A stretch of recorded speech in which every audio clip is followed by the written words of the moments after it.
tayo sa transition into electric vehicles. Ipakita natin na kayang kumita. Importante, kayang kumita eh.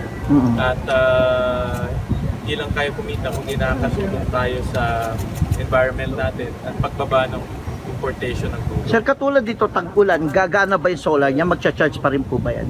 Oh, in solar naman, hindi sa sunlight itself, Sunlight. hindi yung UV rays na pumapasok sa sunlight. No? Basta may araw, kahit na ganitong cloudy, nagcha-charge siya. Kailan to maaari mag-start? May time? Ito yung pinag-uusapan natin with Sir, the kooperatiba.